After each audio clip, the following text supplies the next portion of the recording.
తర్వాత ఇంకేదన్నా మీరు అడిగినా ఓ సమాధానం చెబుతారు. మొట్టమొదటిగా అక్కడి నుంచి స్టార్ట్ చేద్దాం. లేదండి, న్యూ పీపులా? సరే.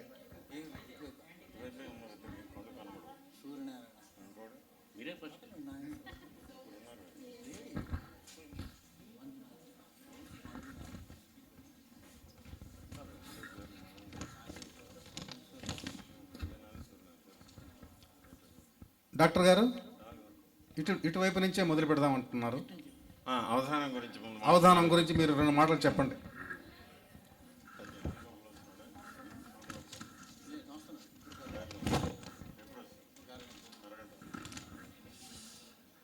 ముందుగా హాజరైనటువంటి రసజ్ఞులైనటువంటి ప్రేక్షక శ్రోతలకు, వేదిక మీద ఉన్నటువంటి సన్మిత్రులకు, మహిళామణులకు అందరికీ క్రోధినామ సంవత్సర ఉగాది శుభాకాంక్షలు.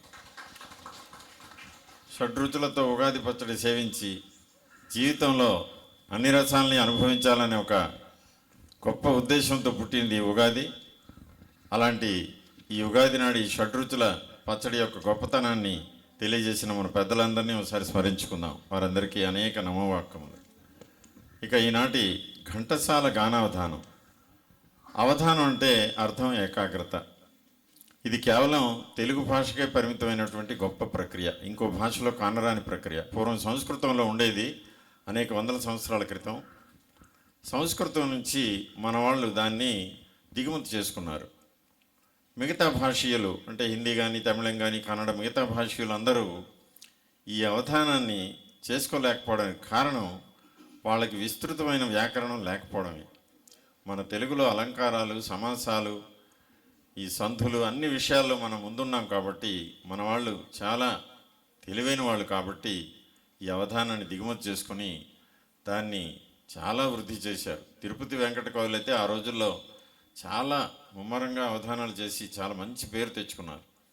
ఈ సాహిత్య అవధానానికే అంటే పురాణాలకు, సాహిత్యాలకే పరిమితమైనటువంటి ఈ అవధానం 20వ శతాబ్దం వచ్చే నాటికి కాలక్రమేణా పుష్పావధానం, నేత్రావధానం, గణితావధానం, నృత్యావధానం, సంగీతావధానం, ఇలాగ అనేక రూపాంతరాలు చెంది అనేక మంది విజ్ఞులు, రసజ్ఞులు, మేధావులు తమ తమ యొక్క విద్యను ప్రదర్శించడంలో ఈ నూతన ప్రక్రియల్ని సృష్టించారు. నేత్రావధానం, గణితావధానం, సంగీతావధానం, పుష్పావధానం. అవి వింటేనే మనకు భయం వేస్తుంది. ఎందుకంటే నేత్రావధానం అన్నది అదొక గొప్ప విద్య అన్నమాట. నేత్రాలతో ఓ భాషని సృష్టించుకొని అవధానాన్ని తయారు చేయాలి. దాని గురించి చెప్తే చాలాసేపు అవుతుంది, మనకు అది అప్రస్తుతము. ఇలాగ అవధానం సాహిత్యానికి పరిమితం. మాట్లాడకండి, ఈ వేదిక మీద ఉన్న వాళ్ళకి ఎందుకంటే టీలు ఇస్తారు, బాగుంటుంది కదా. హలో. అయితే ఈ అవధానం ఇలా రూపాంతరాలు చెంది కాలక్రమేణా ఒక మహాగాయకుడు గురించి అవధానం చేసే అవకాశం, అదృష్టం నాకు 2004 డిసెంబర్ 26 ఆదివారం హైదరాబాద్ త్యాగరాయ గాన సభ చిక్కడపల్లిలో ఉంది. అక్కడ అంకురార్పణ ఏర్పడింది. అక్కడ జరిగినటువంటి అంతర్జాతీయ ఘంటసాల అభిమానుల సదస్సు, అనేక రాష్ట్రాల నుంచి అనేక మంది వచ్చి అక్కడ హాజరయ్యారు. అది 2004. అప్పటికి నేను ఒరిస్సావాసిని. ఇటీవల నేను విశాఖపట్నం 5 ఏళ్ల క్రితం వచ్చి స్థిరపడ్డాను. అప్పుడు ఒక క్విజ్ నిర్వహిస్తే నాకు ప్రథమ బహుమతి వచ్చింది. వాళ్ళంతా ఆశ్చర్యాన్ని వ్యక్తపరిచారు. ఒరిస్సా నుంచి వచ్చినటువంటి ఒక ముస్లిం వైద్యుడు, అందున అతనికి ప్రథమ బహుమతి రావడం మాకు ఆశ్చర్యంగా ఉంది అని వాళ్ళంతా ఆనందాన్ని, ఆశ్చర్యాన్ని వ్యక్తపరుస్తూ శ్రీమతి సావిత్రమ్మ గారు, ఘంటసాల గారి సతీమణి చేతుల మీదుగా నాకు ఒక చిరు సత్కారాన్ని చేశారు. ఆ రోజుల్లో అక్కడ జరిగినటువంటి ఒక చిన్న నమూనా అవధానం ఒక అబ్బాయి చేత చేయించారు. దాది నాకు ప్రేరణగా నిలిచి ఈనాడు అనేక అవధానాలు చేయడానికి దారి చూపింది. అక్కడ పెద్దలైనటువంటి డాక్టర్ కేవీ రావు గారు, అలాగే సీనియర్ జర్నలిస్టు ఎస్వి రామారావు గారు, వీరిద్దరూ మీరు క్విజ్లో బహుమతి పొందారు, మీకు ఘంటసాల పాటలపై, జీవిత చరిత్రపై మంచి అవగాహన ఉన్నది, మీరు తప్పకుండా అవధానం చేయగలరు, చేయండి అని చెప్పి ప్రోత్సహించడం వల్ల నేను 2005 ఫిబ్రవరి 27 ఆదివారం మా ఊర్లో పర్లాక్యంలో తొలిసారిగా 8 మందితో అష్టావధానం చేద్దామని మొదలెట్టి విజయవంతం పొందాను. తర్వాత కాలక్రమేణా పుచ్చకుల సంఖ్య పెరగడం చేత అష్టాన్న పదాన్ని తొలగించి ఘంటసాల గానావధానంగా దాన్ని రూపొందించి రాష్ట్రేతర ప్రాంతాల్లో అనేక చోట్ల ప్రదర్శించి మన్ననలు పొంది అనేకమైనటువంటి బిరుదులు పొందినను నేను వాటిని చిరునవ్వుతో స్వీకరించాను తప్ప వాటిని నా పేరు ముందు పెట్టుకోవడం ఇష్టపడక అలా విడిచిపెట్టేశాను. కానీ రావికొండలరావు గారు మాత్రం నాకు చాలాసార్లు హైదరాబాద్లో నేను 10 ఏళ్ళు ఉండటం చేత అక్కడ అనేక కార్యక్రమాల్లో నా అవధానంలో పాల్గొని ఆ దంపతులు రాధాకుమారి రావికొండలరావు గారు ఈయన సామాన్యుడు కాదు, ఏ ప్రశ్న అడిగినా చెప్పేస్తున్నాడు అని చెప్పి ఈయనకు ఘంటావధాని అనే బిరుదు నేను ఇస్తున్నాను అని ఆ రోజు ప్రకటించారు రవీంద్ర భారతిలో. ఘంటావధాని అంటే అర్థం ఏమిటంటే ఘంటాపథంగా ఘంటసాల గురించి ఏదడిగినా చెప్పే అవధాని, కాబట్టి ఘంటావధాని అని. అసలే ఆయన హాస్యనటుడు, అందుకే చమత్కారంగా ఆ ఘంటావధాని అన్న పదాన్ని ప్రయోగించి నాకు ఆ బిరుదుని ఆపాదించారు. వారిప్పుడు దంపతులు ఇద్దరు స్వర్గలోకంలో ఉన్నారు. వారి ఆత్మ సద్గతులు పొందుగా కానీ ఈ సందర్భంగా మననం చేసుకుంటూ ఇంకా అవధానం గురించి ఎక్కువగా చెప్పి మిమ్మల్ని విసిగించక ఇలా చెప్తుంటే ఎన్నో విషయాలు బయటపడతాయి. ఈ అవధానాలు అనేక చోట్ల అనేక రకాలుగా అనేక సవాళ్లను నాకు నేర్పింది. వాటన్నిటిని అధిగమించడానికి నా వంతు కృషి నేను చేసి కృతకృత్యున్నయ్యానని సగర్వంగా చెప్పుకుంటున్నాను. ఇక ఆలస్యం చేయకుండా ప్రశ్నలు సంధించవలసిందిగా ఇటు నుంచి కానీ అటు నుంచి కానీ మీ ఇష్టం, మొదలు పెట్టండి. ఇటు నుంచే మొదలు పెడదాం సార్. ఓకే. ముందుగా మీరందరి తరఫున డాక్టర్ రహమతుల్లా గారికి రంజాన్ శుభాకాంక్షలు. నమస్తే. ఏ సిలబస్ అయినా తేలికైన ప్రశ్నలతో. అమ్మా దయచేసి నిశ్శబ్దం పాటించాలి. ముఖ్యంగా ఎంత సైలెంట్గా ఉన్నారో చూడండి, బుద్ధిమంతుల్లాగా.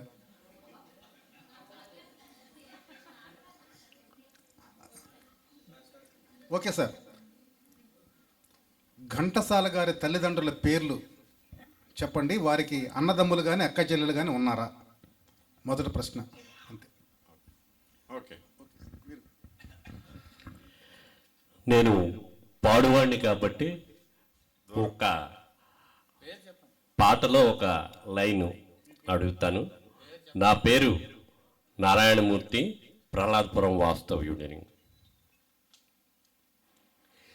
చెలినగుమోమే చంద్రబింబమై పగలే వెన్నెల కాయగా. ఆ పాట ఏ సినిమాలోది?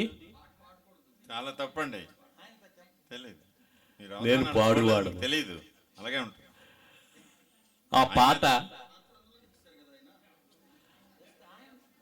ఆ పాట ఎందులోది? ఎవరు రాశారు? ఏది ఏ సంవత్సరంలో వచ్చింది? అది ఏ సందర్భంగా రాశారు? అన్ని రకాలు చెప్తారండి ఆయన. ఆ పాట మొదటి లైన్ ఏమిటి? పాడువారు పాడి ప్రశ్నలు అడుగుతారు, పాడలేని వారు మాటలతో అడుగుతారు. ఇదే పాటని మీరు మాట్లాడి అడగవచ్చు. అందరికీ నమస్కారం అండి. నా పేరు నాగలక్ష్మి, మాది మాధవధార. నాకు ముందుగా సార్కి నమస్కారం అండి. నాకు థ్యాంక్ యూ సో మచ్ అండి. నాకు ఫస్ట్ టైం ఇలాగా ఇక్కడికి నన్ను ఆహ్వానించింది. ముందుగా అందరికీ క్రోధినామ సంవత్సర ఉగాది శుభాకాంక్షలు అండి. అయితే నాకు ఇది అవధానం అనేది నాకు తెలియదు. ఇప్పుడు అడిగారు కాబట్టి నేను కూడా ఒక క్వశ్చన్ అడుగుతాను. ఘంటసాల గారు చివరిగా పాడిన పాట ఏంటో చెప్పగలుగుతారా సార్? అలాగే. Good evening all of you. నా పేరు భమిడిపాటి సావిత్రి. నేను రిటైర్డ్ హెల్త్ ఆఫీసర్గా చేసి ఇక్కడికి డాక్టర్ గారు పిలవగా వచ్చాను. అయితే నాకు ఈ అవకాశం ఇచ్చినందుకు ధన్యవాదాలు డాక్టర్ గారికి. తర్వాత క్రోధినామ సంవత్సర శుభాకాంక్షలు అందరికీను. డాక్టర్ గారికి రంజాన్ శుభాకాంక్షలు. తర్వాత నా పాట ఒకరు చెప్పియండి. అందరు ఇలా చెప్తుంటే కాలయాపన అవుతుంది, అయిపోయి సమయం వృధా అవుతుంది. ఎవరు నీవు నీ రూపమేది, ఆ పాట ఎందులోది, ఎవరు పాడారు, ఎవరు యాక్ట్ చేశారు, పూర్తి వివరాలు చెప్పండి. మీరు చెప్పకపోయినా నేను పూర్తి వివరాలు చెప్తానులేండి. తర్వాత నమస్కారం అండి. నా పేరు ఎంఎస్వి సుబ్బారావు. ఎన్ఏడి జంక్షన్ దగ్గర ఉంటాను. ఇప్పుడు వినపడ్డాను. మన ఈ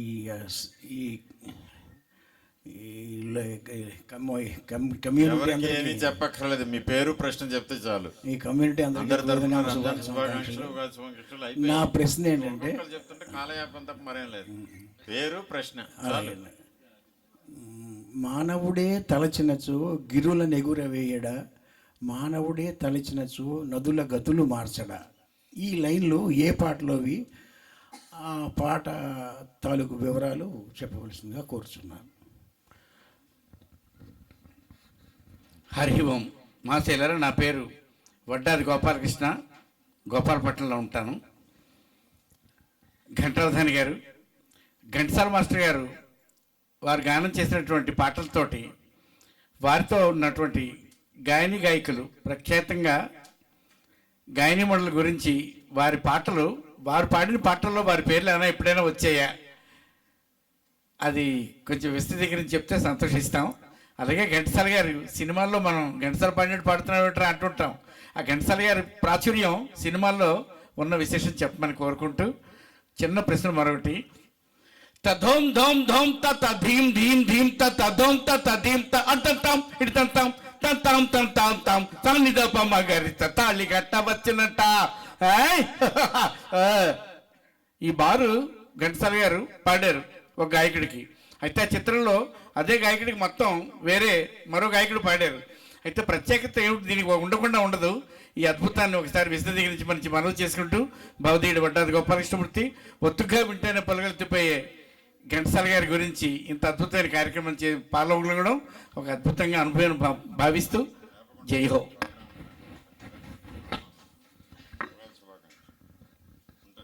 సభకు నమస్కారం. నా పేరు సోమయాజుల సత్యవాణి అండి. నేను డాక్టర్ గారికి ఇస్తున్న ప్రశ్న, ఘంటసాల గారు పాడిన 2 పాటల్లో, ఆ 2 పాటలు దొంగ పోలీసు పాడిన పాట, ఆ 2 పాటల్లో కూడా దొంగలకే మాస్టర్ గారు పాట పాడారు. ఆ 2 పాటలు ఏంటి, పూర్తి వివరాలు వివరించవలసిందిగా కోరుకుంటున్నాను.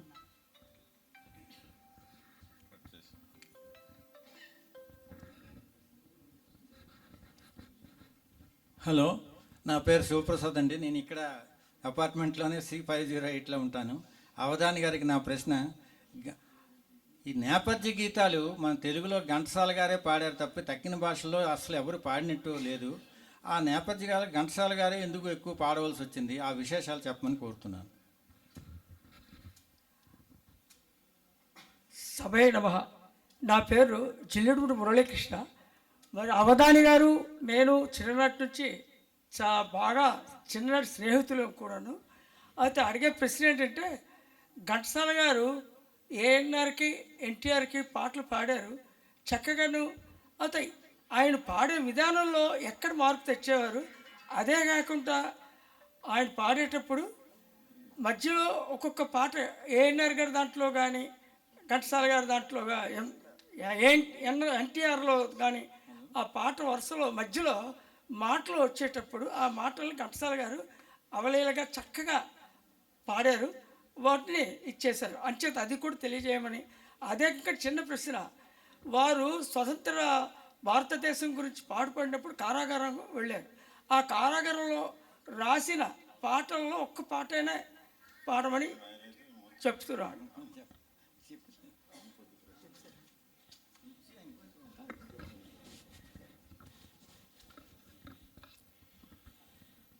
డాక్టర్ గారికి నమస్కారాలు. అందరికీ ఉగాది శుభాకాంక్షలు. నా పేరు K Ranganayakulu, Pendurthi government college lecturer. ఈరోజు డాక్టర్ గారికి ఒక ప్రశ్న ఇస్తున్నాను. ఘంటసాల గారు ప్లేబ్యాక్ సింగర్గా అందరికీ తెలుసు, కానీ చాలా సినిమాల్లో ఆయన నటించారు. అంతేకాకుండా పాత్ర లేకున్నా మళ్ళా మమ్మల్గా కూడా కనిపించారు. ఏ సినిమాల్లో ఆయన వేసిన పాత్రలు ఏంటి? చెప్పండి, మళ్ళీ చెప్పండి, ఫోన్ డిస్టర్బెన్స్ అయ్యి. డాక్టర్ గారు నమస్తే. ఘంటసాల గారు ప్లేబ్యాక్ సింగర్గా అందరికీ పరిచయం, కానీ ఆయన కొన్ని సినిమాల్లో నటించారు. ఏ సినిమాలు అవి? అంతేకాకుండా పాత్ర లేకపోయినా మామూలుగా కూడా కొన్ని సినిమాల్లో కనబడ్డారు. ఏ సినిమాలు? వివరాలు చెప్పండి. అందరికీ నమస్కారం. నాకు ఈ అవకాశం ఇచ్చిన శివప్రసాద్ సార్కి ధన్యవాదాలు. నా ప్రశ్న డాక్టర్ గారికి, నా పేరు మంజునాథ్ రెడ్డి. పేరు ముందు చెప్పాలి. మంజునాథ్ రెడ్డి గారు. నా పేరు మంజునాథ్ రెడ్డి అండి. ఈ అపార్ట్మెంట్లో నేను ట్రెజరర్గా ఉన్నాను. Thank you. నా ప్రశ్న డాక్టర్ గారికి, మన ఘంటసాల గారు అందరూ పాటలు పాడతారు, ఆయన సినిమాలు యాక్ట్ చేశారు, సినిమా వైపే ఉంటారు అనుకుంటారు, కానీ ఆయన క్విట్ ఇండియా ఉద్యమంలో కూడా పాల్గొన్నారు. ఆయన ఏ సంవత్సరంలో పాల్గొన్నారు? ఆయన ఒక జైలుకు కూడా వెళ్ళారు. ఆ జైలు ఎక్కడుంది? ఏ పని చేస్తే ఆయన్ని జైలుకు పంపించారు? ఓకే. నమస్తే, నా పేరు సూర్యనారాయణ, B413, ఇక్కడే ఉంటున్నాను. మాది గోదావరి జిల్లా కనుక గోదావరికి సంబంధించిన పాట గురించి అడుగుతాను సార్ని. పూర్వం 1970కి ముందర ఏ సినిమాలోనూ గోదావరి అనే మాట లేకుండా ఏ పాట ఉండేది కాదు. సో కొండగాలి తిరిగింది, గుండె ఊసలాడింది, గోదావరి వరదలాగా కోరిక చెలరేగింది, ఏ సినిమాలో అది ఎక్కడ తీశారు? చాలా ఉన్నాయి. అందరికీ నమస్కారం అండి. నా పేరు పద్మా శ్రీరామగిరి.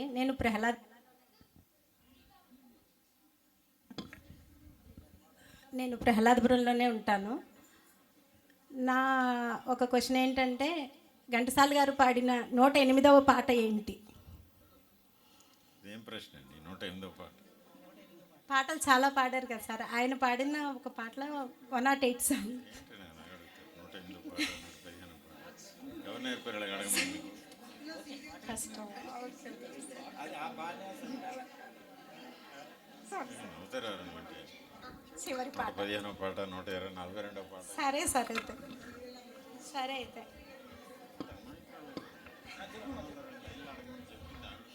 విన్నవించుకున్న సాంగ్లోని వెచ్చని నీ కౌగిట పవళించిన నవవీణ. మీరు గాయనండి అలా అడగకుండా 108వ పాట ఏది, 115వ పాట ఏది ఎవరైనా వింటే నవ్వుతారండి. ఆ ప్రశ్న అంత మరి చిలిపిగా ఉండకూడదు. లేదు సార్. ఓకే.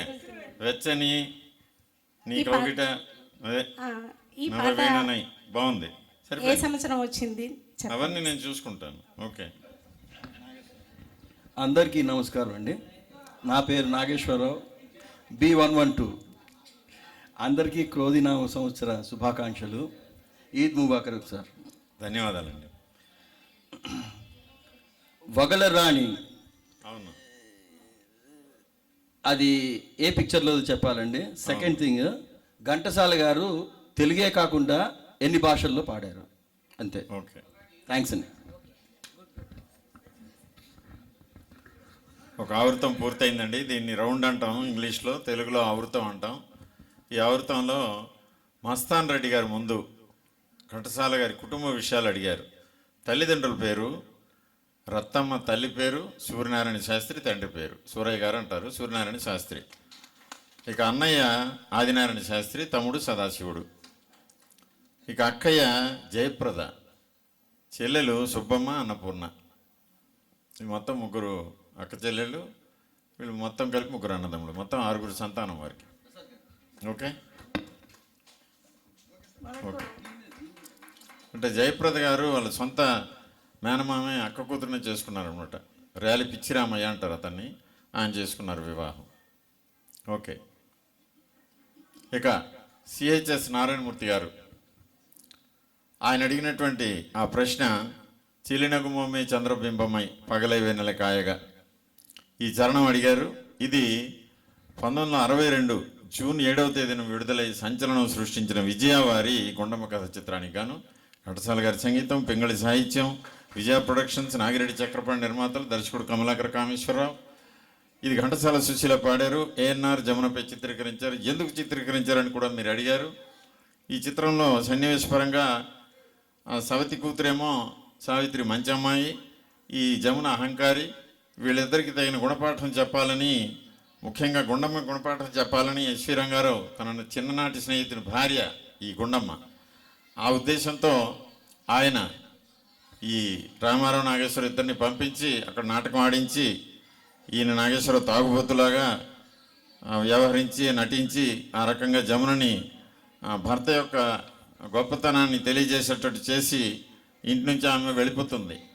వెళ్ళిపోయినప్పుడు ఆఖరికి తన ఇంట్లోనే ఆయన నౌకరుగా జాయిన్ అవుతాడు. నాగేశ్వరరావు, జమున ఇద్దరు పొలం పనులు చేసే వ్యక్తులుగా జాయిన్ అయిపోతారు. అప్పుడు వచ్చినటువంటి ఈ పాట అన్నమాట.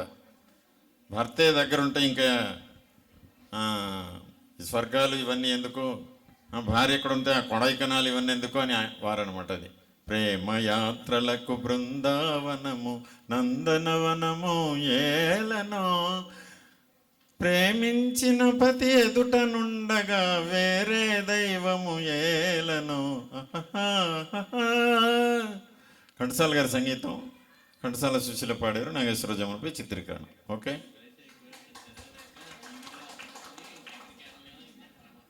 ఇక నాగలక్ష్మి గారు ఘంటసాల గారు పాడిన చివరి పాట అడిగారు. అది ఆయన 1974 ఫిబ్రవరి 11 చనిపోయారు.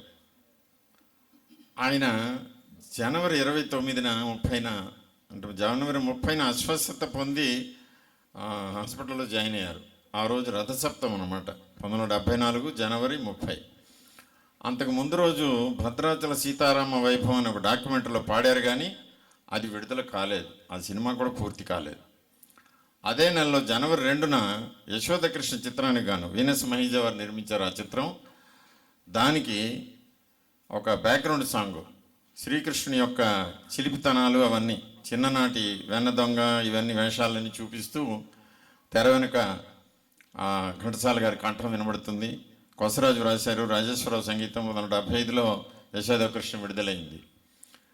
చక్కని వాడే భలే టక్కరి వాడే, యశోదమ్మ ముద్దుల కొడుకెంత వాడే, చక్కని వాడే భలే టక్కరి వాడే. ఇది రికార్డ్ అయినటువంటి చివరి పాట. జనవరి 2న రికార్డ్ అయింది. తర్వాత ఆయన ఫిబ్రవరి 11 చనిపోయారు 74లో. కానీ విడుదలైన చివరి పాట 1980లో మా ఇంటి దేవత అనే చిత్రం విడుదలైంది. దానికి పద్మనాభం దర్శకుడు. ఆ సినిమాలో దాశరథి ఒక పాట వ్రాస్తే హరనాథ్పై చిత్రీకరణ అయింది. నీ లేత గులాబీ పెదవులతో కమ్మని మధువును తాకాలి. ఇది హరనాథ్ మద్యపానాన్ని సేవిస్తూ ఆయన పాడినటువంటి పాట అనమాట. దాశరథి రచన, మాస్టర్ వేణు సంగీతం, హరనాథ్పై చిత్రీకరణ, మా ఇంటి దేవత 1980లో విడుదలైంది. ఓకే, ఇక శ్రీమతి భమిడిపాటి సావిత్రి గారు ఎవరు నీవు నీ రూపం మీద వివరాలు చెప్పమన్నారు. ఇది శారదా నాగేశ్వరరావుపై చిత్రీకరణ అండి. 1974లో ఘంటసాల గారు ఫిబ్రవరి 11 చనిపోతే ఈ చిత్రం సంక్రాంతి సందర్భంగా జనవరి 12 విడుదలైంది.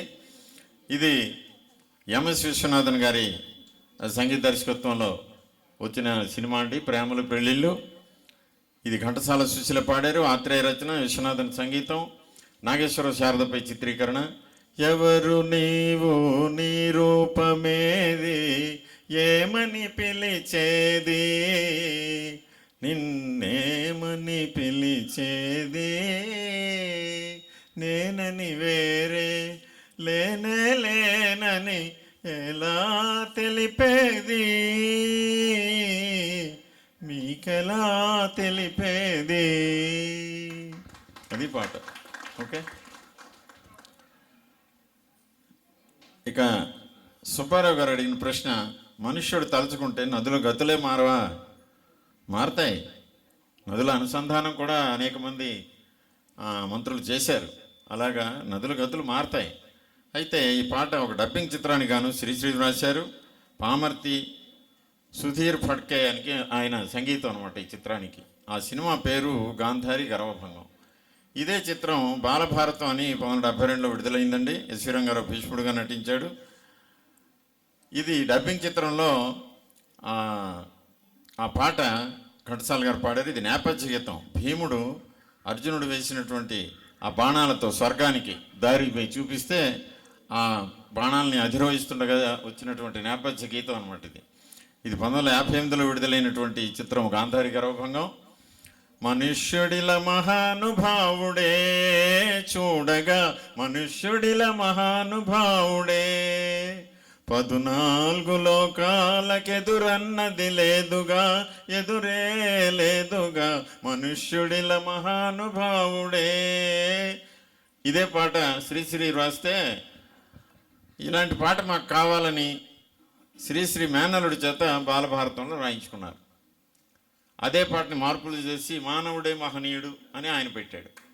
అది ఆరుద్ర, బాలభారతం, రాజేశ్వర సంగీతం 72. ఓకే. ఇక వడ్డాది వారు ఈ గాయని గాయకుల పేర్లు వచ్చేటట్టు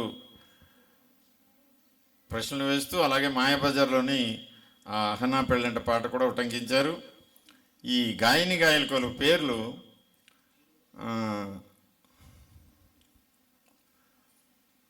జయహో భారత జనని అనే ఒక పాట ఉందండి సత్యానుశ్రీలో. ఇది నేపథ్య గీతం. ఇందులో సతీమ తల్లుల సుశీలమే అని సుశీల ప్రస్తావన వస్తుంది. ఇది నేపథ్య గీతం. అలాగే ఒక హీరో, ఆ హీరోయిన్ పేరు సుశీ.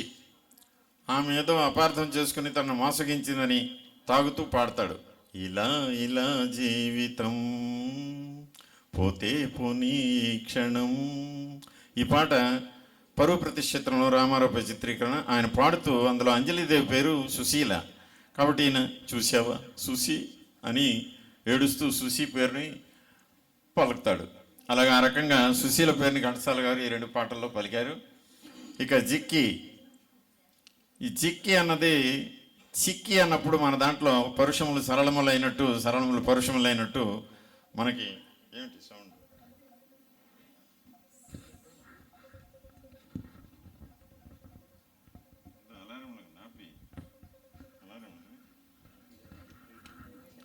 అయితే అక్కట కన్నుగానక ఇక్కడ చిక్కితి అని పరమానంది శిష్యుల కథలో ఎన్టీ రామారావు ఎల్లవిజయలక్ష్మి వేశ్యాగృహంలో చిక్కిపోతాడు. ఆ రోజు రాత్రి పడుకుని పోయి ఉదయాన్నే లేచి ఆయనకి శివస్తోత్రం చేయందే ఆయనకు పొద్దు గడవదు కాబట్టి ఆయన ఉదయం లేచి ఆశ్చర్యపోయి ఎక్కడేంటి చిక్కిపోయాను నేను బాధపడుతూ అక్కట కన్నుగానక మదాంధుడన ఇక్కడ చిక్కితి అని శైవ పూజ ఎటులు చేయదు అని పాడతాడు పద్యం. అందులో జిక్కితి అని జిక్కి యొక్క పేరు వచ్చింది.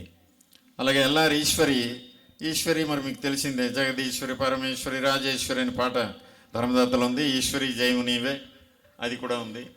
ఇక లేలంటే చాలా పాటలు ఉన్నాయి. ఈడు జోడుగా తోడు నీడగంటే లేలతో పాడిన పాటే ఘంటసాల. మనముందాములే లీలగా లీలగా పువ్వులు గాలికి ఊగా, ఇలాగా అందరి పేర్లు వస్తాయి. ఇక జానకి జయ జయ జానకి రామ, భీమాంజన యుద్ధంలో ఆంజనేయుడు పాడేటువంటి గీతం ఇది, రామస్తుతి. ఇది జానకి మీద. ఇక గాయనిమణులు మీరు అడిగిన ప్రధాన గాయనిమణుల గురించి చెప్పేశాను. ఇక అహనా పెళ్ళంట పాట ఎందుకు ఆయనకి ఇచ్చారు, ఏమిటా మిగతా పాటల? అవును, ఘంటసాల గారు పాడారు. మిగతా పాటలు పద్యాలు సత్యం గారికి ఇచ్చారు. ఎందుకు పాడారు అంటే అక్కడ సమస్య ఏమిటంటే ఈ కేవీ రెడ్డి గారికి ఘంటసాల పాటలు అంటే చాలా ఇష్టం.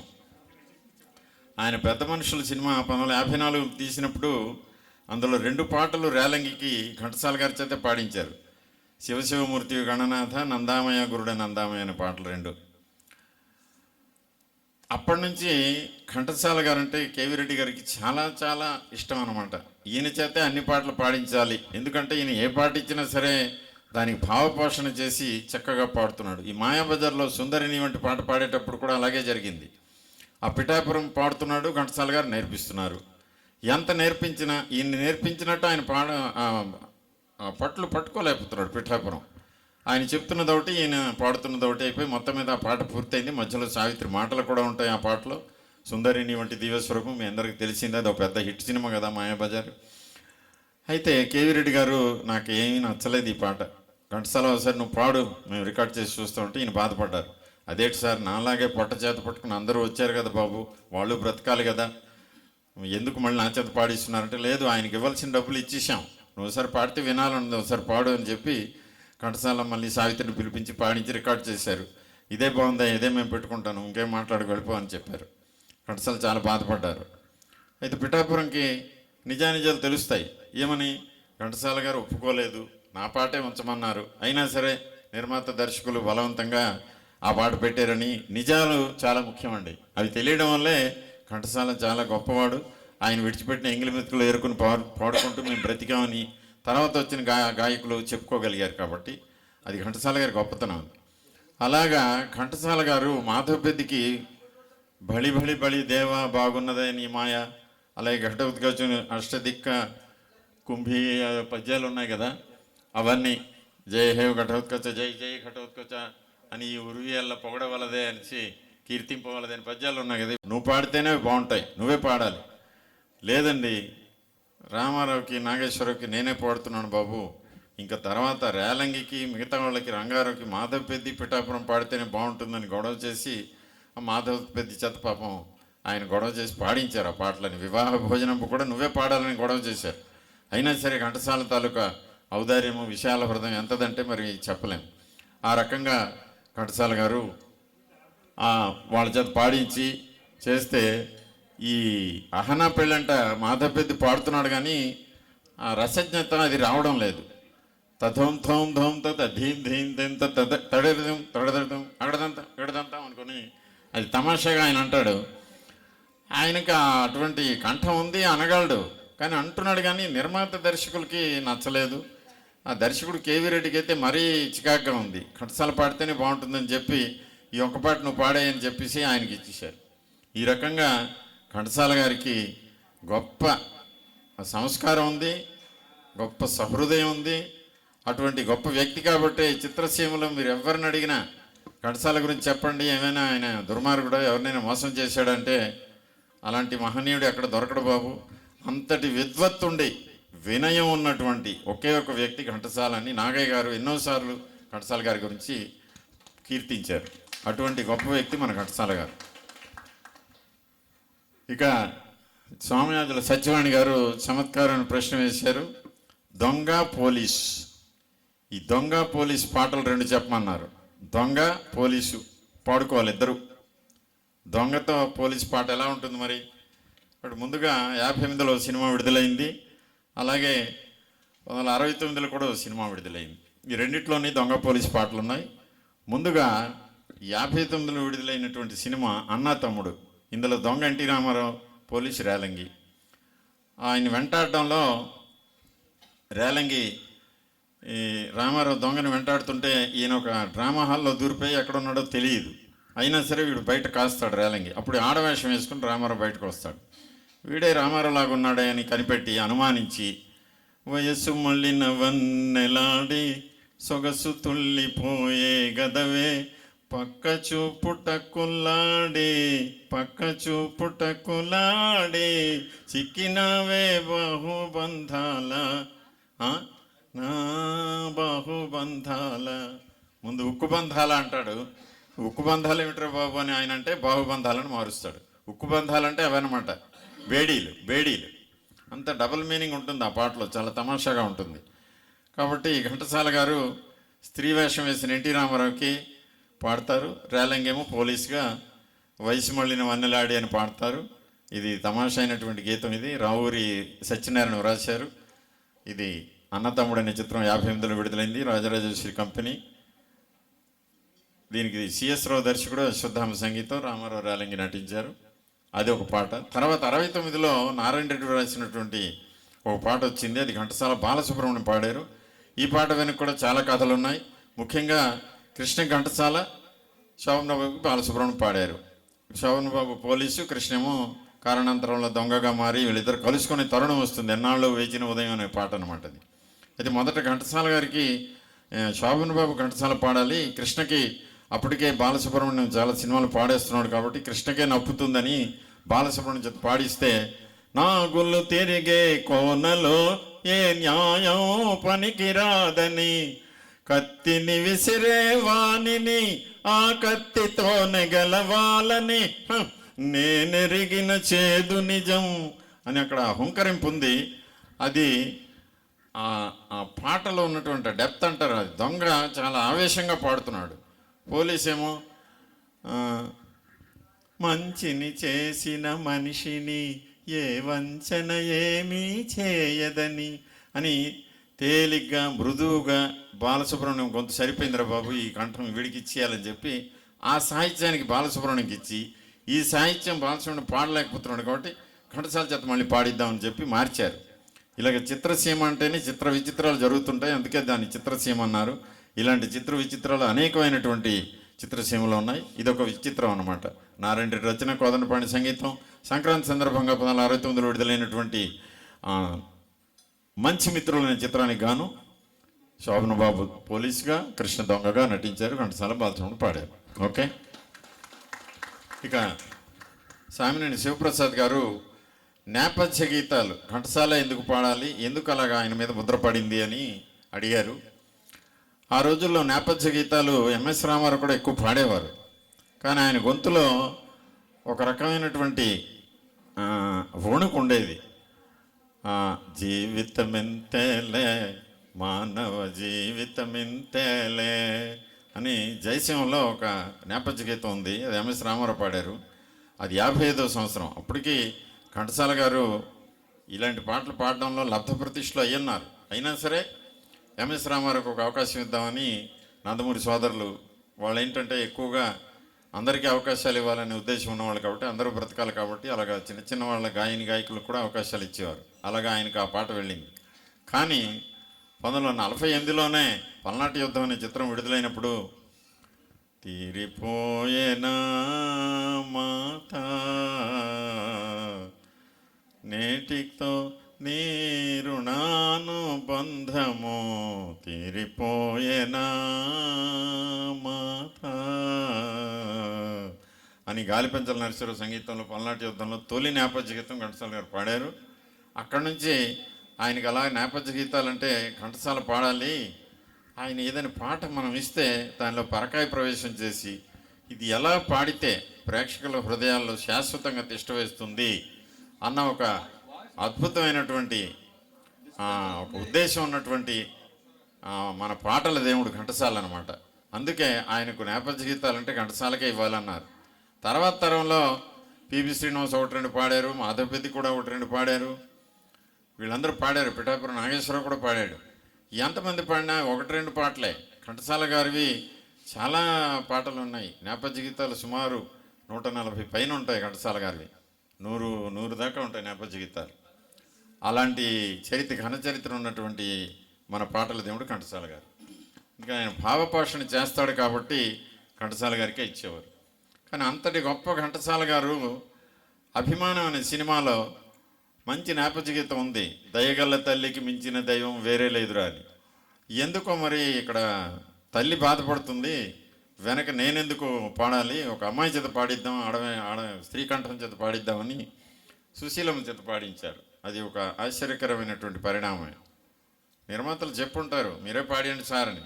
ఎందుకంటే ఘంటసాల గారి సంగీతం అంటే నిర్మాతలకు పండగ. ఎందుకో ఈయనకి డబ్బులు వెంటనే ఇవ్వక్కర్లేదు, అడ్వాన్స్ ఇవ్వక్కర్లేదు, సినిమా సరిగా ఆడపడితే ఎగ్గొట్టవచ్చు, ఇలాంటి అనేక ఆలోచనలతో నిర్మాతలు వెళ్ళేవాళ్ళు. పాపం ఘంటసాల గారి అమాయకత్వం, మంచితనం ఆ రకంగా వాళ్ళకి ఉపయోగపడింది. ఇక మురళీకృష్ణ గారు, ఏఎన్ఆర్, ఎన్టీఆర్ ఈ పాటల విషయాలు, అలాగే జైల్లో ఆయన ఏం పాట రాశాడు అని ఏదో అడిగారు. జైల్లో ఆయన ఏదో రాసుకున్నాడు కానీ అవేవి బయటికి రాలేదు.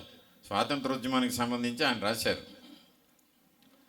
ఇక ఏఎన్ఆర్, ఎన్టీఆర్కి ఆయన పాడిన విధానంలో అయినట్టు మాటలు అంటే చాలా వాటిలో ఘంటసాల గారు మాట్లాడతారు. ముఖ్యంగా ఇప్పుడు నర్తనశాల చూద్దాం. జయగణనాయక విఘ్న వినాయక అనే పాటలో నృత్యం నేర్పిస్తాడు ఎలోజలక్ష్మికి. అలా కాదు, ఇలా కాదు, ఇలా చేయాలి నృత్యం అని చెప్పినప్పుడు అక్కడ ఘంటసాల గారే మాట్లాడారు. అలాగే హిమగిరి సొగసుల్లో ఎన్టీ రామారావుకి ఆపాయమే పాడు అని చెప్పి అలాగే నాగేశ్వరరావు కూడా చాలా సినిమాల్లో మాట్లాడారు. రహస్యంలోనే ఆ నృత్య గీతానికి ముందు జస్ట్ తక్కదిమి అది ఘంటసాల గారిదే. రహస్యంలో యక్షగానం ఉంటుంది. అది యక్షగానం మీరు అడుగుతున్నారా? యక్షగానంలో అదంతా ఘంటసాల గారిదే. అది వేదాంతం రాఘవయ్య ఆ సినిమాకి దర్శకుడు. ఈ పాటకు ప్రత్యేకించి నృత్య దర్శకుడు ఆయనే అభినయించాడు కూడా. కూచిపూడి భాగవతుల యొక్క అభినయం మేము మొదలెడుతున్నాం ఈ యక్షగానం అని చెప్పి వాళ్ళు పాడతారు. ఆ పాడినప్పుడు ఆ ఘంటసాల గారే పాడారు. అది ఆ పాట చాలామంది పాడారండి. వైదేహి, సుశీల, లీల, వైదేహి, పద్మ, కోమల అందరూ పాడారు. అలాగే జెంట్స్లో ఘంటసాల ఏంటి, మల్లిక ఏమిటి తదితరులు కూడా పాడారు. ఇక మిత్రులు రంగనాయకులు గారు, మీరు ఎప్పుడూ విచిత్రమైన ప్రశ్నలే వేస్తుంటారు. ఈ ప్రశ్న కూడా తమాషాగానే ఉంది. ఘంటసాల గారు వేషం వేసి నటించినటువంటి సినిమాలు, ఆయన వేషం వేయకుండా కేవలం కనబడతారు, అంటే మేకప్ లేకుండా. మీ ఉద్దేశం అది, ఆయన కనబడిన సినిమాలు అని అడిగారు. అయితే ఆయన ఘంటసాల గారు 1944లో ఆయన వివాహం అయిపోయింది. అయిన తర్వాత కొన్ని నెలలకే ఆయన సముద్రాల వారి సిఫారసు మేరకు మద్రాసు వెళ్ళారు. వెళ్ళి చాలా ప్రయత్నాలు చేశారు, కానీ సముద్రాల వారు రికమెండ్ చేస్తున్నారు ఆకాశవాణికి, ఇటు హెచ్ఎంవికి, అన్ని వైపులా. ఆఖరికి రేడియో వాళ్ళు మాత్రం ఘంటసాల గారిని బాగా ఆదరించారు. హెచ్ఎంవి వాళ్ళు మాత్రం మొదట తిరస్కరించిన తర్వాత ప్యాకెట్ పుణ్యమా అని 45లోని ఆయన రికార్డు విడుదలైంది, తొలి రికార్డు. ఈలోగా ఆయన వేషాలు వేసుకోవడం ప్రారంభించారు. పొట్ట గడవాలి కదా మరి. అయితే నిర్మాతలకి సముద్రాల సీనియర్ తన సొంత ఊరు ఘంటసాల గారి అత్తవారి ఊరు అనమాట, పెదపుల్లివరు, తెనాలి దగ్గర పెదపుల్లివరు అనే గ్రామం. అక్కడి నుంచి వచ్చారు ఘంటసాల గారు, వారి అత్తవారు అది. సో సముద్రాల వారి సొంత ఊరు కాబట్టి మా ఊరు అల్లుడు అని చెప్పి సముద్రాల వారు చాలా సహాయం చేశారు. ఆ చేయడంలో కొన్ని సినిమాల్లో వేషాలు లభించాయి. ముఖ్యంగా సీతారామ జననం 1945లో విడుదలైంది. అందులో ఒక రైతు వేషం, అంటే జానకి బూడిద రూపంలో మందసంలో లభిస్తుంది కదా, ఆ ఇద్దరు రైతులు తీసుకొచ్చి జనక మహారాజుకి అందజేస్తారు. ఇదేదో పెట్టి లభించింది బాబు, మేము పొలం దున్నుతుంటే అని. అందులో ఒక రైతు వేషం ఘంటసాల గారు వేశారు. ఆ రోజుల్లో ఆయనకు కొంత పారితోషికం లభించేది. ఆ తర్వాత యోగి వేమంలో కూడా అద్భుతమైన వేషం వేశారు. అందులో జతులు పాడుతూ కనిపిస్తారు. ఎంవి రాజమ్మ ఆపరాని తాపమాయరా అని ఒక తిల్లాన పాడితే జతులు వాయిస్తూ కనిపిస్తారు ఘంటసాల గారు. అలాగే త్యాగయ్య అనే సినిమా 1946లో విడుదలైంది, నాగయ్య గారి సినిమా అది. అందులో కూడా ఘంటసాల గారు త్యాగయ్యను విమర్శించే ఒక శిష్యునిగా అందులో కనిపిస్తారు. ఇది కాక అందరికీ తెలిసింది శేషశైలవాస శ్రీ వెంకటేశ్వర మహత్యం సినిమాలో అందరికీ తెలిసిన పాట అది. ఇలాగ వేషాలు చాలా సినిమాల్లో వేశారు ఆయన. అయితే చాలామంది ఘంటసాల గారిని వేషం ఏమైనా ప్రోత్సహించినా, నాలాగే పొట్ట చేత పట్టుకుని ఎంతోమంది నటులు వచ్చారు బాబు, వాళ్ళ పొట్ట నేను కొట్టకూడదు, వాళ్ళకి అవకాశాలు ఇవ్వండి అని చెప్పి ఘంటసాల గారు తప్పించుకునేవారు. ఆయన అలా నటించడానికి ఇష్టపడేవారు కాదు. అలాగే ఆయన వేషం వేయకుండా కనిపించిన సినిమా ఒకటి ఉంది. 1966లో రేఖా అండ్ మురళి బ్యానర్పై పద్మనాభం ఒక సినిమా తీశారు, పొట్టి ప్లేడర్. ఈ సినిమాలో సాధారణంగా సినిమా ప్రారంభం అవగానే పేర్లు పడతాయి. ఈ పేర్లు ఏవి ఇవ్వకుండా మా సినిమాలో వీళ్ళంతా నటించారండి, వీళ్ళంతా పాల్గొన్నారు, వీళ్ళు పాడారు, వీళ్ళు రాశారని చెప్పి అందరినీ లైవ్లో చూపించినట్టు చూపించారు.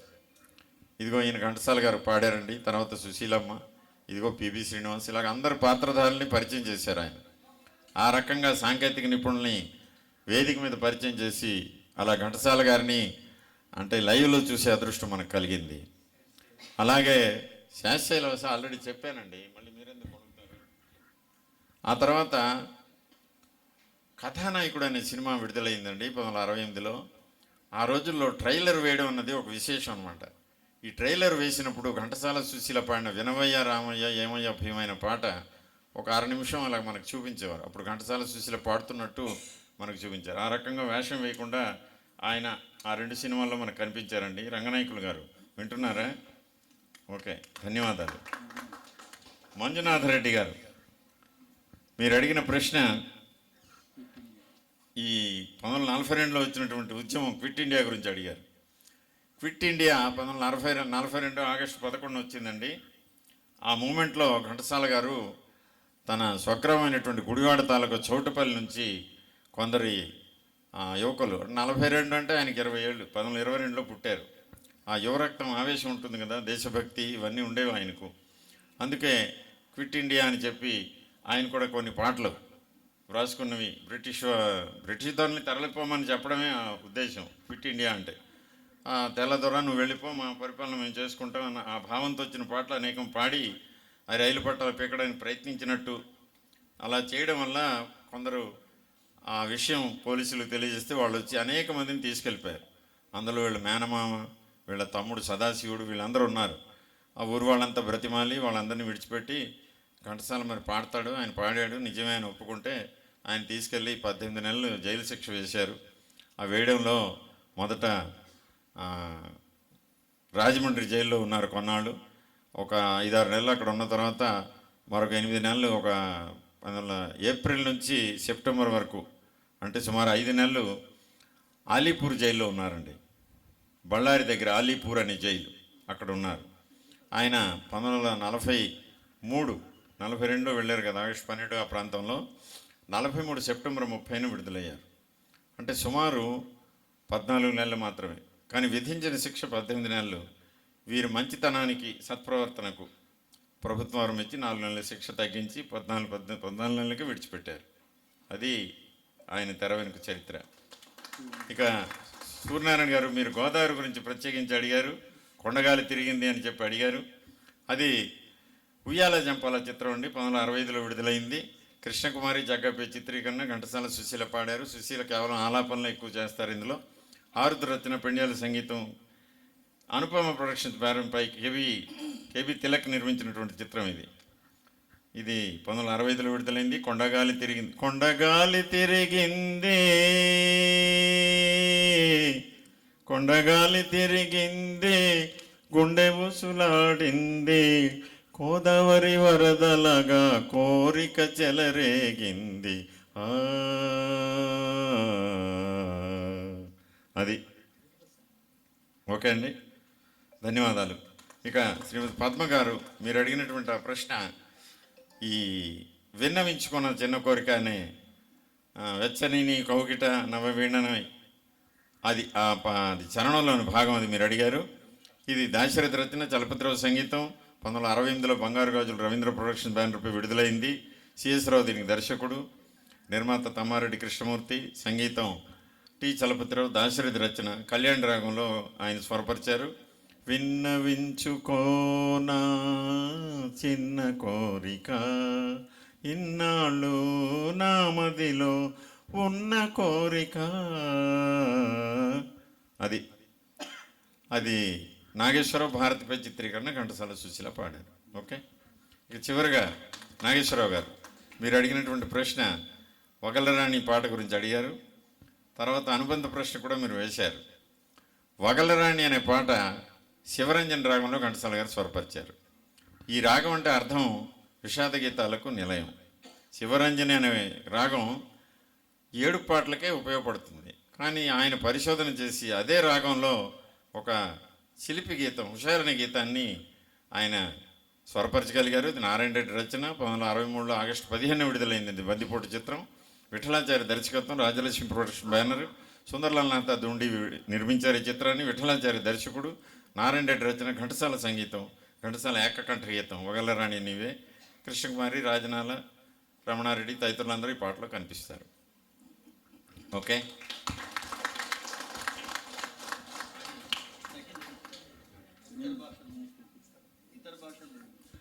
మీరు అడిగినటువంటి అనుబంధ ప్రశ్న ఒకటి ఉంది. ఇతర భాషల్లో ఆయన పాడిన పాటల గురించి అడిగారు. తమిళంలో సుమారు 150 పాటలు పాడారండి, చాలా మటుకు లభ్యమవుతున్నాయి. కన్నడంలో ఒక 60 పైచులకు పాడారని తెలుస్తుంది, అవి కూడా లభ్యమవుతున్నాయి మనకి. మలయాళంలో మాత్రం కేవలం 8 పాటలు ఆయన పాడారు, అవి కూడా మనకి లభ్యమవుతున్నాయి. హిందీలో 2 పాటలు పాడారు. ఒకటేమో రాణి అనే సినిమాలో పాట పాడారు, ఇక పానికి బేడేదో పైసే దోదో అని జోహరాబాయితో ఆయన యుగళ గీతం పాడారు. ఆ సినిమా పేరు రాణి. అలాగే ఒక జాతీయ గీతాన్ని పాడారు, జెండా ఉంచా రహే హమారా అని. అది ప్రైవేట్ రికార్డ్. అది మొత్తం 2 పాటలు హిందీలో పాడారు. అయితే ఆయన పాడిన జయసింహలోని జయ జయ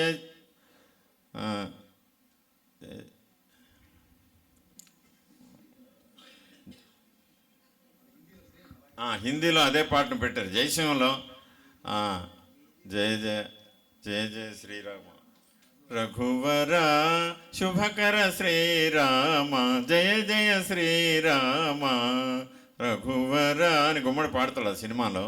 ఈ పాటలో అంతా సంస్కృతమే ఉంది, ఎక్కడ తెలుగు పదాలు లేవు. దీన్ని డబ్బింగ్ చేశారు, జై సింగ్ అని చెప్పి హిందీలో జయసింహ సినిమాని డబ్బింగ్ చేసినప్పుడు పాట బాగుంది, ఘంటసాల గారు పాడితే ఎవరు పాడితే ఏంటి, మళ్ళీ ఇంకెవరి చేత పాడించడం ఎందుకు, అందులో హిందీ అబ్జెక్షన్ ఏం లేదు, మొత్తం పాట సంస్కృతంలో ఉంది, హిందీ వాళ్ళకి అది అర్థమవుతుంది అని చెప్పి అదే పాటని యథాతథంగా ఉంచడం వల్ల ఆ పాట హిందీలో ఆయన పాడినట్టు మనకు అయింది, హిందీ సినిమాలో ఆ పాట ఉన్నట్టు మనకు అయింది. అలాగే సోనచంద్రలో కూడా లక్ష్మీ క్షీర సముద్ర రాజతనయం అనే శ్లోకం నాగేశ్వరరావు పాడతాడు సినిమాలో, అది యథాతథంగా హిందీలో కూడా నాగేశ్వరరావు నటించారు. అది రీమేక్ చేసినప్పుడు అదే శ్లోకాన్ని హిందీలో పెట్టేశారు. ఓకే. సో ఒక ఆవృతం సుమారు 7, 3, 10, 14 మంది పాల్గొన్నారండి. చాలా సంతోషం. ఎందుకు లేచారు? పబ్లిక్ మీరు వెళ్తారు, అమాయకులు. పబ్లిక్తో చాలా స్ట్రాంగ్ పర్సన్ వెళ్ళాలి. మీరు అమాయకులు. ఎవరు మరి? మస్తాన్ రెడ్డి గారు దానికి అర్హులు. సరే, సావిత్రి గారు వెళ్ళండి. మీరు అంతగా కోరినప్పుడు ఎందుకు కాదన్నా? ఈ వేదిక మీద ఉన్న వాళ్ళు కూడా ప్రశ్నలు వేయొచ్చు. వీళ్ళు పబ్లిక్ కింద వస్తారు. అవధానం అయిపోయిందిగా సార్. ఫస్ట్ క్వశ్చన్ ఆయన అడిగారు కదండి, దానికి కనెక్టింగే. ఎందుకంటే చాలా మందికి తెలియాలి ఈ విషయం కూడా. ఆయనకి అన్నదమ్ములు అందరూ ఉన్నారని చెప్పి ఉన్నారు కదా. కానీ ఆయన విజయనగరంలోని వారాలు చేసుకుని చేశారన్నారు. అవును, అది ఎందుకు చేయవలసి వచ్చిందండి? ఇప్పుడు మీరు అడుగుతున్నారు, చెప్తున్నాను. అదే అదే దానికి కనెక్టింగ్ అండి. అలాగే అలాగే, జస్ట్ డౌట్ అండి, క్లారిఫికేషన్ అండి. చేయవలసి వచ్చిందండి. ఆయన విజయనగరం వెళ్ళినప్పటికీ ఆయన వయసు 14 ఏళ్ళండి. 1936లో వెళ్ళిపోయారు. అప్పటికి 11వ ఏట, అంటే 1933లోనే తండ్రి చనిపోయాడు. ఈ 3 ఏళ్ళు ఆయనకి చాలా ఇబ్బంది అయింది. స్కూల్ పాఠాలు అప్పటం లేదు. తండ్రి ఎప్పుడు చూసినా భుజాన్ని వేసుకుని వెళ్ళి ఆ జతులు ఇవి అవుతుంటాయి, వాటికి తరంగాలకి తీసుకువెళ్ళిపోయాడు ఆయన తండ్రి. అక్కడ ఆయన డ్యాన్స్ చేయడం ప్రారంభించేవాడు. ఘంటసాల బాలభరతులు అని పేరు కూడా ఆయనకు వచ్చింది. ఇలా చదువు బాగా అబ్బలేదు. చదువు లేదు, ఏం లేదు, ఏం చేస్తారో బాబు అని చెప్పి రాలి పిచ్చిరావు ఆయన మేనమామ ఉన్నాడు, బావే అవుతాడు అతను పొలంకి వెళ్ళరా అని చెప్పి ఒక 6 నెలల సంవత్సరం పాపం పొలంకి పంపించాడు. అక్కడ కూడా మరి ఆయన చేతులు బొబ్బలెక్కిపోవడం, పొలం పని చేయడం, కష్టపడడం తెలియలేదు. సుకుమార జీవితం. ఈ 11, 12, 13 ఏళ్ళ ప్రాయంలో ఏం చేస్తాడు? తండ్రి చెప్పింది గుర్తొచ్చింది ఆయనకి. ఎప్పటికైనా నువ్వు గొప్ప విద్వాంసుడు కావాలి అని. ఆయనకి అది గుర్తొచ్చి తన చేతి వేలి ఉంగరాన్ని తను నాటకాలు నేర్పిస్తున్నటువంటి విద్యార్థులకి అమ్మేసి 8 రూపాయలకి ఆ రోజుల్లో విజయనగరం ట్రైన్ ఎక్కి వెళ్ళిపోయారు. వెళ్ళిన తర్వాత అక్కడ హాస్టల్ సెలవు, వేసవి సెలవులు. హాస్టల్ సెలవు అయితే నేను ఏం చేయాలి, ఎలా బ్రతకాలి అని చెప్పి బాధపడుతూ ఇంటికి ఉత్తరం రాశారు. నేను వచ్చేసాను ఇక్కడికి సంగీతం నేర్చుకోవడానికి, నాకేమైనా పంపండి అని. వాళ్ళు ఏదో మనేడు చేసి పంపరు. ఇదంతా రావడం ఆ రోజుల్లో వారం రోజులు పడుతుంది ఇవంతా. ఈలోగా ఏం చేయాలని చెప్పి అంటే ఎవరో ఒక పెద్ద మనిషి, నాయన అంటే దైవుడే మానవ రూపంలో పంపిస్తాడు సహాయాన్ని. ఆ మనిషి వచ్చి, నాయన ఏదో ఆలోచిస్తున్నట్టున్నావు, నాకు అర్థమైంది నీ సంగతి అని చెప్పి ఒక జోలిని ఇచ్చి ఆయన భుజం మీద వేసాడు జోలే. ఈ జోలిని పట్టుకుని వెళ్ళాలి సుమా, ఈ ఊళ్ళో వారాలు చేసుకోవడం సర్వసాధారణం ఆ రోజుల్లో. ఈ సంస్కృత విద్యార్థులు ఏమిటి, సంగీత విద్యార్థులు వారాలు చేసుకోవడం పరిపాటి. కాబట్టి ఆయన ఆ అవకాశం అలాగా ఉద్దేశాన్ని వెలిపించగానే ఈయన ఇంకా ఇళ్ళకి వెళ్ళి వాళ్ళని బ్రతిమాలుకుని, ఈ వారం మీ ఇంటికి వస్తాను, ఈ వారం మీ ఇంటికని 7 రోజులు 7 ఇళ్ళు పెట్టుకొని పాపం అలా వారాలు చేసుకుని ఆ వేసవి సెలవులు గడిపి ఆ తర్వాత హాస్టల్లో ప్రవేశం దొరికింది. అందుకే వారాలు చేసుకోవాల్సి వచ్చింది. ధన్యవాదాలండి. ఓకే, ఇప్పుడు మీకు అర్థమైంది కదా, అవధానం యొక్క గొప్పదనం అర్థమైంది. మామూలుగా అష్టావధానం ఉంటుంది, కానీ 14 మందితో అవధానం అనేది మొదటిసారి డాక్టర్ గారు నిర్వహించారు. కాబట్టి వారికి మనందరి యొక్క హర్షధ్వానాలతో కృతజ్ఞతలు తెలుపుకుంటూ, లేదండి ఒక చోట 30, ఒక చోట 20, ఒక చోట 50 కూడా చేసిన సందర్భాలు ఉన్నాయి. వాళ్ళు 14. వాళ్ళు ఈరోజు 14.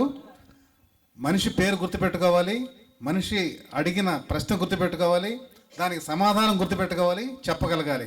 అందుకు మీకు అందరి తరఫున శిరస్సు వంచి నమస్కారం చేస్తున్నాను. చాలా ధన్యవాదాలండి. ధన్యవాదాలు. ఇప్పుడు ప్రేక్షకులు అడిగే ప్రశ్నలకి మేడం గారు వస్తున్నారు. ఒక్కొక్కరు అడగండి, మీరు పేరు చెప్పండి. ఎవరైతే చెప్పాలనుకున్నారో వాళ్ళు చెయ్యొద్దండి, అక్కడికి వస్తాను నేను. ప్రశ్న ఎవరు మొహమాట పడకండి, ఏమైనా అడగవచ్చు. పాటలు ఏమిటి, పద్యాలు ఏమిటి, మరి జీవిత చరిత్ర ఏమిటి, ఏదైనా అడగవచ్చు. సార్ చెప్పండి. ఘంటసాల గారికి మొదటి భార్య కాక రెండో భార్య ఉన్నదని విన్నానండి. అవునండి. సరళ అని. మీ పేరు చెప్పండి. నా పేరు ఎం అన్నపూర్ణ అండి. అన్నపూర్ణ. అన్నపూర్ణ. ఆ చరిత్ర చెప్పాలి. రెండో భార్య సరళ గారు ఉన్నారా లేరా? వాళ్ళకి చెప్తాను, చరిత్ర చెప్తాను. సరే, థ్యాంక్స్. ఘంటసాల గారి మొదటి భార్య పేరు సావిత్రమ్మ. ఆవిడ సజీవులుగా ఉన్నారు, కొంచెం అస్వస్థగా ఉన్నారు, ప్రస్తుతం చెన్నైలో ఉన్నారు. రెండో భార్య పేరు సరళ. అవి కొన్ని విచిత్రమైన పరిస్థితుల్లో ఆ వివాహం జరిగింది. ఆమె నేపాల్ తీర్థయాత్రలకు వెళుతూ అక్కడ చనిపోయింది. ఇది జరిగి చాలా ఏళ్ళు అయిందిలేండి, ఒక 7-10 ఏళ్ళు అవుతుంది. ఆమె చనిపోయింది. వాళ్ళ పిల్లలు ఉన్నారు, మరి వీళ్ళ పిల్లల గురించి చెప్పాను. మొదటి భార్య పిల్లలు చెప్పలేదు కదా, శ్యామల, సుగుణ, శాంతి 3 అమ్మాయిలు, విజయ్ కుమార్, రత్నకుమార్ 2 అబ్బాయిలు. ఇక రెండో భార్యకు రవికుమార్, శంకర్ అని 2 కుమారులు. అమ్మాయి పేరు మీరా. వీళ్ళంతా ఉన్నతమైనటువంటి పొజిషన్లో ఉన్నారు. పెద్ద చదువులు చదవకపోయినా మంచి పొజిషన్లో ఉన్నారు. మొదటి భార్య సంతానం కూడా అందరూ వెల్ సెటిల్డే. అయితే విజయ్ కుమార్ సంగీత దర్శకుడిగా అవడానికి ప్రయత్నం చేసి విఫలమయ్యారు. ఆయన మధుమేహ వ్యాధితో బాధపడుతూ ఆయన చనిపోయారు. కాబట్టి రెండో భార్య పిల్లల్లో ఇప్పుడు రవికుమార్ అని పెద్దవాడు, రెండోవాడు శంకర్ కూడా చిత్రసీమలో అసిస్టెంట్ డైరెక్టర్గా ఇలాగలాగే ఏవో పనులు చేస్తూ వాళ్ళు కూడా బాగా స్థిరపడ్డారు. ఈ పెద్దబ్బాయి తాలూకు భార్య, ఆమె పేరు పార్వతి. ఆమె ఇటీవల అనేకమైనటువంటి కార్యక్రమాలు చేస్తుంది. తన మామయ్య పేరుని, ఆ కీర్తిని నలుదిశలా వ్యాపింపజేయాలని ముందు చెన్నై, ఆ తర్వాత హైదరాబాదు, ఇటీవల విశాఖపట్నంలో కూడా కళాభారతిలో పెద్ద ప్రోగ్రాం చేసింది. ఏమిటా ప్రోగ్రాం అంటే ఘంటసాల గారి పాటలతో నృత్య ప్రదర్శన చేయడం. ఆమె స్వతహాగా నాట్య కళాకారిణి. ఆమె వద్ద అనేక మంది శిష్యులు ఉన్నారు. అనేక సంవత్సరాలుగా ఆమె నడిపిస్తుంది నాట్యాలయాన్ని. అలాంటి పార్వతి గారు తన మామయ్య ఘంటసాల గారి పేరు మీద ఆయన కీర్తిని వ్యాపింపజేయడానికి ఘంటసాల గారు పాడిన శివశంకరి, కృష్ణాముకుంద మురారి, రసికరాజ తగువారం, ఇలా అన్ని పాటలు, కానరార కైలాస నివాసం మొన్న కూడా చేశారు. అత్తలేని కోడలు తుమ్మరలు, అన్ని పాటలకి నృత్యం, ముఖ్యంగా ప్రైవేట్ పాటలకు నృత్యం చేయడం చాలా బాగుంటుంది. ఎందుకంటే అది సినిమాలో లేదు కాబట్టి. సినిమాలో ఉన్న పాటలకి ఇప్పుడు శివశంకరి పాటలో నృత్యం మనం ఊహించలేము. అలాగే భగవద్గీత 108 శ్లోకాలకు 108 మంది చేత మన దేశంలో ఉన్నటువంటి విభిన్న నృత్యకారులందరినీ పిలిపించింది. కథకళి, ఒడిస్సీ, భరతనాట్యం, కూచిపూడి, కథక్, మణిపూరి, అందరి నృత్య కళాకారుని అన్ని రాష్ట్రాల నుంచి పిలిపించి చాలా భారీ కార్యక్రమం నిర్వహించింది. ఈ రకంగా వాళ్ళ మామయ్య గారి రుణాన్ని ఆమె తీర్చుకుంటుంది. అలాగే మరో కోడలు కృష్ణకుమారి గారు ఎవరు పిలిచినా ఎంతో విశాల హృదయంతో ఆమె అన్ని కార్యక్రమాలకు హాజరవుతూ మామయ్య గారి కీర్తి కోసం ఆమె తన వంతు సహకారాన్ని అందిస్తున్నారు. విజయ్ కుమార్ గారు చనిపోయారు. ఇటీవల 2-3 ఏళ్ల క్రితం రత్నకుమార్ గారు కూడా రెండో కుమారుడు చనిపోయారు. ఇది వారి ద్వితీయ కళత్రం యొక్క విశేషాలు. ఓకే, జయ జయ జయ శ్రీ వెంకట. మీరు పాల్గొన్నారా? చాలా సంతోషం. కోలాటంలోనే మంచిదండి. ఓకే, నా పేరు లోకేష్ క్రాంతికుమార్ అండి. చెప్పండి. ఘంటసాల మాస్టర్ గారు చివరి రోజుల్లో భగవద్గీత ఆలపించారు. అది మనందరికీ తెలిసిన విషయమే. ఆయన చివరి రోజుల్లో మంచం మీద ఉండి అది ఆలపించారని తెలిసింది, నాకు తెలిసిన విషయం. అది నిజమా కాదా? నెక్స్ట్ అది ఎన్ని రోజులు పట్టింది సమయం అనేది కొంచెం వివరించగలరు? మీకు తెలిసిన విషయాలన్నీ వదంతులో ఎక్కువ అండి. చాలామంది ఘంటసాల తాగుతాడట కదా, ఘంటసాల సిగరెట్లు చుట్టలు కాలుస్తాడట కదా, అందుకే క్యాన్సర్ వచ్చిందట కదా, గొంతు క్యాన్సర్, ఇవన్నీ వదంతులేనండి. అవన్నీ తప్పుడు ప్రచారాలే. ఆయనకి మద్యపానం అలవాట్లేదు. ఎప్పుడో తీసుకుని ఉండొచ్చు, కానీ ఆయన దానివల్ల ఎవరిని ఇబ్బంది పెట్టలేదు. ఇకపోతే ధూమపానం, చుట్ట ఎప్పుడో పాట పాడే ముందు, రిహార్సల్ అయిపోయింది, ఫైనల్ పాడే ముందు చుట్ట కాలిస్తే గొంతు బాగుంటుందని ఎవరో చెప్పారు. ఎంత అమాయకుడు అంటే ఎవరేది చెప్పినా అది నమ్ముతారు. కాబట్టి ఆయన ఆ చెట్ల మందు తీసుకొని ప్రాణాపాయ స్థితికి చేరుకున్నారు. ఆ చుట్ట కాల్చి పాట పాడతాడనమాట ఆయన. అదొక్కటి చిన్న వ్యసనం. ఆయన క్యాన్సర్ ఏమీ లేదు. ఈ చెట్ల మందు తినడం వల్ల ఆయనకి మధుమేహం ఉంది. అలాగే రక్తపోటు కూడా ఉండడం వల్ల మూత్రపిండాలు వైఫల్యం చెందాయి, కిడ్నీలు ఫెయిల్యూర్ అంటారు. ఆ వైఫల్యం చెందడం, ఆ రోజుల్లో డయాలిసిస్లు ఇవి లేకపోవడం వల్ల ఆయనేమో అలాగా మరణం సంభవించింది. ఇక ఆయనకు మంచం మీద ఉండి పాడాడు. ఇదంతా చాలా తప్పండి. ఆయనకు ఒంట్లో బాగోలేకపోతే 72, 73లోనే ఈ భగవద్గీత ఏ రాగంలో ఏ శ్లోకం చేయాలని 108 శ్లోకాలు తీసుకొని వాటిని ఎలాగా పాడించాలి అని ఆయన అవన్నీ ఒక రిహార్సల్ లాగా చేసుకొని అన్నీ రెడీ చేసుకొని 73 జూన్లో ఒక 50 శ్లోకాలు, మళ్ళీ డిసెంబర్ 3వ వారంలో మిగిలిన 58 శ్లోకాలు, అలాగే 2 భాగాలుగా ఆయన 73లో పూర్తి చేశారు. అవి నాకు వినాలనుంది, చాలా బాగా వచ్చినట్టు ఉన్నాయని ఎంతో తపన చెందేవాడు. కానీ హెచ్ఎంఈ వాళ్ళు ఇప్పుడు వద్దండి, మొత్తం అంతా చేసి మేము ఏప్రిల్లోనో ఫిబ్రవరిలోనో ఇస్తామని చెప్పారు. ఈలోగా ఆయన ఫిబ్రవరిలో చనిపోయారు. అంటే తాను పాడిన గొప్ప కావ్యఖండాన్ని ఆయన వినకుండానే చనిపోయారనమాట. అది ఏప్రిల్ 21న 74లో విడుదలైంది. ఆయన ఫిబ్రవరి 11న 74లో చనిపోయారు. అది భగవద్గీత నేపథ్యం. మంచం మీద ఆయన ఎప్పుడు పాడలేదు, హాస్పిటల్లో ఎప్పుడు రికార్డింగ్ చేయలేదు. ఇవన్నీ వదంతులు. రికార్డింగ్ స్టూడియోలోనే రికార్డింగ్ అయింది. వదంతులు చాలా తొందరగా వ్యాపిస్తాయి, నిజాలు నిదానంగా వస్తాయి. ఇది అందరికీ తెలిసిన విషయమే. ఇంకా ఎవరైనా కూడా పాటలైనా అడగచ్చు. జీవిత విశేషాలే కాకుండా మీకు ఘంటసాల వారి పాటలు ఏమన్నా గుర్తుంటే ఆ పాటల గురించి ఏ సంవత్సరం ఏమిటి అయ్యా అపార్ట్మెంట్ వాస్తు ఇంకా పేరున ఆయన చెప్పలేనంత వరకు ప్రశ్నించేయండి. సత్యవాడ సోదరిమణులని ఉన్నారు, వాళ్ళ గురించి ఒకసారి చెప్పండి. ఆయన ఒక ఆయన అయితే వాళ్ళు ఏంటంటే బ్లైండ్, వాళ్ళు ప్రతి ప్రోగ్రామ్కి వస్తారు. మరి ఈ ప్రోగ్రామ్కి వాళ్ళకి ఇంటిమేషన్ వెళ్ళిందో లేదో తెలియదు. ఇంటిమేషన్ లేదు కాబట్టి రాలేకపోయారు. ఇంటిమేషన్ వాళ్ళు కనుక ఎంత దూరం అయినా ఆ ముగ్గురు బ్లైండ్ అయినా వస్తారు. గత 11వ తారీఖు ఫిబ్రవరి నెల ఘంటసాల వారి దీంట్లో చేసినప్పుడు సీతమ్మదారు టీబీటీ కాలనీ పార్కులో వాళ్ళు యక్ష ప్రశ్నలు అంటారనమాట. ఆ ప్రశ్నలు వేసి ఇస్తే డాక్టర్ గారు అన్నారు, ఎప్పుడో అప్పుడు మీరు నేను చెప్పలేనట్టుగా మీరు ప్రశ్నలు వేసేసేటట్టు ఉన్నారు అని అన్నారు. వారి ముగ్గురు గురించి ఒకసారి చెప్పండి సార్. సత్యవాడ సోదరిమణులు, ఆయన ఆల్ ఇండియా రేడియోలో రిటైర్ అయ్యారు. అవునండి, సత్యవాడ సోదరిమణులని రఘునాథమ్మ, సూర్యకుమారి. వాళ్ళ ఇంటి పేరు సత్యవాడ. సత్యవాడ రఘునాథమ్మ, సూర్యకుమారి వాళ్ళిద్దరు అక్క చెల్లెళ్ళు. వాళ్ళిద్దరూ పుట్టుకతో అంధులు. వాళ్ళ అన్నయ్య వేణుగోపాల్ అని, ఆయన కూడా అంధకళాకారుడే. ఆయన వైలిన్ బాగా వాయిస్తాడు. ఏఆర్లో రిటైర్ అయ్యారు. ఆల్ ఇండియా రేడియోలో పనిచేసి రిటైర్ అయ్యారు. వీళ్ళిద్దరు కూడా ఆల్ ఇండియా రేడియోలో ఎన్నో కార్యక్రమాలు ఇచ్చారు. రచనలు చేయడం, చూపు లేకపోయినా అనేక రచనలు, అనేక గీతాలు రాశారు. లలిత గీతాలు రాసి పాడడం వాళ్ళకి హాబీ అనమాట. వాళ్ళు మన కార్యక్రమాలు తెలియజేయడమే తప్పు, కానీ ఎంత దూరమైనా మేము వస్తామండి అని చెప్పి వచ్చారు కూడా. డిసెంబర్ 25న ఒక కార్యక్రమం చేసాం, వచ్చారు. జనవరి 26న చేసాం, రిపబ్లిక్ డే, వచ్చారు. ఫిబ్రవరి 11 ఘంటసాల వర్ధంతిని చేసాం, వచ్చారు. అప్పటి నుంచి చెప్తూనే ఉన్నారు, ఎంత దూరమైనా మీరు చెప్పండి సార్, మాకు ఇష్టం. ఒకటి ఘంటసాల అంటే ఇష్టం, రెండోది మీ అవధానం, అలాగే మీరు చేసే కబడ్డీలు ఇవన్నీ మాకు ఎంతో ఇష్టం, మాకు చూడాలని ఉంది అని వాళ్ళు అంటుండేవారు. మాకు షార్ట్ పీరియడ్లో ఇక్కడ ఈ అవకాశాన్ని ఇచ్చిన ఈ బాలాజీ హిల్ న్యూస్ మరి మేనేజ్మెంట్ వారికి ధన్యవాదాలు. అందువల్ల ఆయనకి త్వరగా చెప్పలేకపోయాము. వేయండి.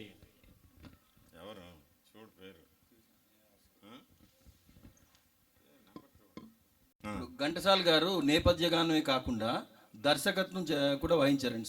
సంగీత దర్శకుడు ఆయన. అది కాకుండా ఆయన సొంతంగా ప్రొడ్యూస్ కూడా చేశారు. 3 సినిమాలు చేశారు. ప్రొడ్యూస్ చేసిన తర్వాత ఆయన బాగా లాస్ అయ్యారండి.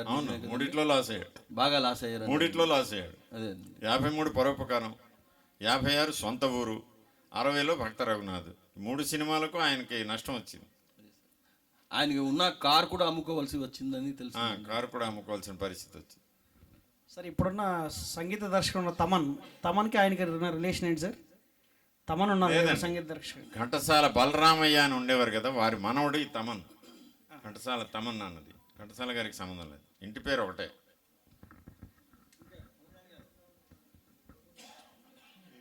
ఓకే అయ్యా, ప్రశ్నలు సమాధానాలు చెప్పడం చాలా కష్టం, ప్రశ్నలు వేయడం ఈజీ. ఇంకా ఎవరైనా మీరు ప్రశ్నలు వేసేవాళ్ళు ఉంటే ప్రశ్నలు వేయండి. పాట పాడడం చాలా కష్టం, కానీ పాటను తప్పు పట్టుకోవడం ఈజీ. ఇలా ఎన్నో ప్రక్రియలు ఉంటాయి. మరి మహానుభావుడు ఆ యొక్క జ్ఞాపక శక్తికి ధన్యవాదాలు. ఆయన ముఖ్యంగా రహంతుల్లా గారైనా ఆయనకి తెలియని విషయం లేదు. అన్నీ హిందూ సాంప్రదాయాలు, హిందీ పద్ధతులు, పడికట్లు అన్నీ కూడా తెలుసు. మరి మాకు ఈ అవకాశాన్ని మీరు ఇప్పిస్తారని డాక్టర్ గారి తరఫున నేను కోరుతున్నాను. ధన్యవాదాలండి.